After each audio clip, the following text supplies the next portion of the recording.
হর হর মহাদেব। কেমন আছো তোমরা সবাই? আশা করি তোমরা সবাই খুব খুব খুব ভালো আছো এবং সুস্থ আছো। তোমাদের সবাইকে জানাই ভূত চতুর্দশী এবং দীপাবলির অনেক অনেক অনেক শুভেচ্ছা। জানি কালকেই ভূত চতুর্দশী চলে গেছে, তবুও আমি তো এর আগে ভিডিও দিতে পারিনি, তাই তোমাদেরকে আমি শুভেচ্ছা জানালাম। আচ্ছা, তোমরা কালকে কে কে 14 শাক খেয়েছো বলো তো? আমিও খেয়েছি। আমাদের মধ্যে নেই, তবুও বৌদি দিয়েছিল, বৌদিদের মধ্যে আছে, তো দিয়েছিল 14 শাক। তো চলো, তোমাদের জন্য যে আলতা ডিজাইনের ভিডিওটা নিয়ে এসেছি সেটার ব্যাপারে কিছু বলা যাক। আজকে আমি একদম সিম্পল, মানে সিম্পলের থেকেও সিম্পল করার চেষ্টা করেছি, যাতে চট জলদি হয়ে যায়, কারণ অনেকেই আজকে পুজো দেবে আমি জানি, তাই আমি একদম সিম্পলভাবে করেছি। আচ্ছা, আমি কখনো এর আগে কালী পুজো দিইনি, জানি না কেন আমি দিইনি, কিন্তু মানে মণ্ডপে যেটা হয় সেটা দিইনি, কিন্তু বড়মার মন্দিরে গেছিলাম, পুজো দিয়েছি। কিন্তু আমি মন্দিরে যে আমাদের পাড়ায় যে পুজোগুলো হয় না, আমার একটা কেমন একটা ভয় ভয় লাগতো, কিন্তু তবুও আমি বড়মাতে পুজো দেওয়ার পর একটু ভয়টা কেটেছে, কেন জানি না, আমার ছোটোবেলা থেকে একটু ভয় লাগতো। কিন্তু এখন আমি একটা মায়ায় পড়ে গেছি বলতে পারো, একটা আলাদাই একটা টান।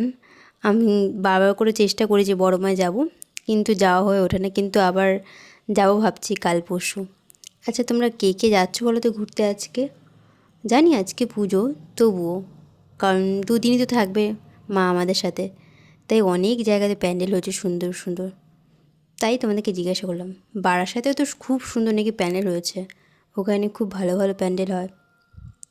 আচ্ছা চলো, এত কথা বাদ দিয়ে তোমাদেরকে বলি আমি কি ডিজাইন করেছি। আজকে আমি একদম সিম্পল করেছি, তোমাদেরকে বলেই দিলাম।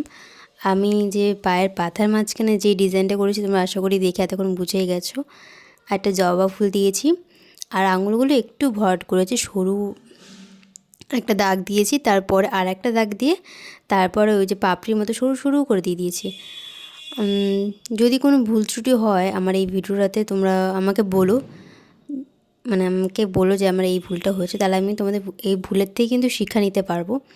তো আজকে দেখো আমার এই ডিজাইনটা পুরো কমপ্লিট হয়ে গেছে। তোমাদের কেমন লাগলো এই ইউনিক ডিজাইনটা? আর এই ডিজাইনটা তোমরা যারা যারা কালী ঠাকুরের রূপ ক্রিয়েট করো তারাও কিন্তু করতে পারো, আশা করি ভালো লাগবে। আর এটা করার পর পায়াটা দিকেও অন্যরকমই লাগছে, বেশ মায়া মায়া লাগছে পায়ের উপর একটা। তো আজকে ভিডিও অবধি, তোমার সাথে দেখা হচ্ছে নেক্সট ভিডিওতে। ততক্ষণ তোমরা সবাই খুব ভালো থেকো আর প্রচুর ঘুরো, কারণ পুজো তো দুদিনই আছে, আবার সবাই যার যার কাজে ব্যস্ত হয়ে যাবে।